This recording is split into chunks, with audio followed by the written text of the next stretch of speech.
So if you're a realtor or if you're in finance, you have some type of complex offer, mainly dealing with real estate and finance, you're gonna wanna tune in to the end of this video so that you can learn how to master the art of sales in 2025 with email marketing specifically. This is ideally the type of video that's for somebody that already uses social. You already leverage social, whether it's through organic media that you're creating and you're growing your brand like that, or paid ads. Number two, you already send emails. You already know the value. You already know, girl, these emails are lit.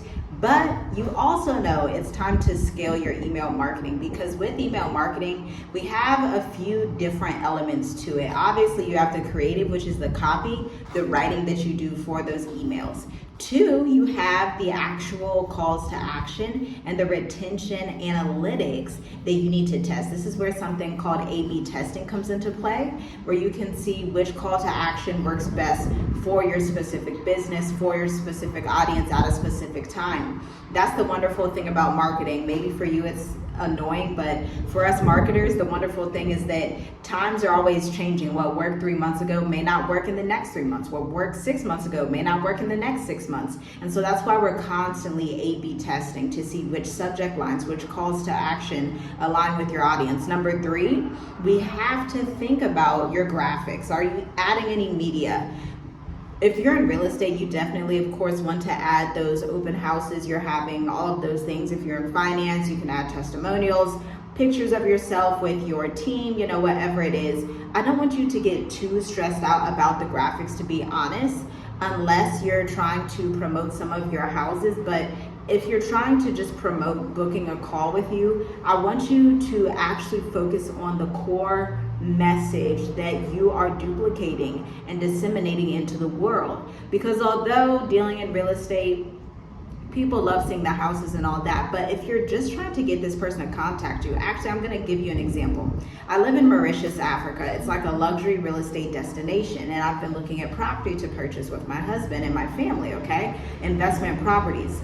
Now, we receive emails from certain real estate firms daily, and they'll go through, some of the emails will be just educational, getting us to book a call, information. Some of them will be showing the houses that they have, but they're alternating between these three things, which is ideal for content marketing, because you have to understand the sophisticatedness of the buyer that you're working with. This person not only wants to see a house, but somebody that's serious also wants to know the requirements, wants to know what the loan is going to be like if they've never purchased a house before, or if they have, they want to know how it's going to be better than their last experience in the past. These are all of those intricate details that have to go into your email marketing. I hear people say all the time, CEOs that don't leverage email the way they should, they're always like, but what are you saying? How are you sending this many emails? We're sending daily emails for our clients because we understand how intricate buyers are. We're answering all their questions. All the little minute details that you don't think about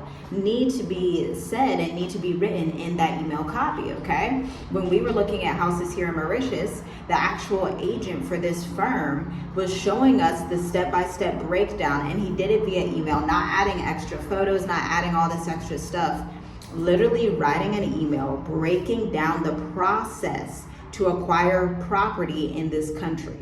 If you are not breaking down the process and you're only sending photos, only graphics, only aesthetically pleasing content, it's no wonder that people don't trust you, because it seems like it's just an aesthetic thing. Beyond the aesthetics, what message are you telling them? Are you educating them? Are you informing them on something that they could have gotten during a call with you, but you just answered it via email, which actually entices them more to want to work with you because you provided free value in the written word. With the written word. This is why copywriting is so important, and strategic communications. If you can provide value for somebody quickly without, them having to go through this long process, they're automatically going to trust you. I know that because I've been on the consumer side of these complex offers, and it's like, if you go the extra mile to give me free information that I otherwise wouldn't have access to, or I just don't know how to find on my own, and you're consistent, you're following up with me, I'm like, even if I'm not ready to work with you, I will hit you up a year later. I will stay on your email list and talk to you. Now, if you want to have that effect with your audience, visit the link in bio and download 21 high caliber ways to attract clients in 2025 and beyond. It's a free email course. It's an email series. Day 1, you'll get emails. Day 2, day 3, day 4, day 5, day 6. All of the content, free content that I send to you via email to grow your email list, to convert the subscribers you already have, to segment your email list, and to diversify your client acquisition using a few different funnels like podcasting, Instagram, blogging, all the different ways that you can use content marketing for your firm. If you found any value in this content, save it, share it, and I'll see you in the next video.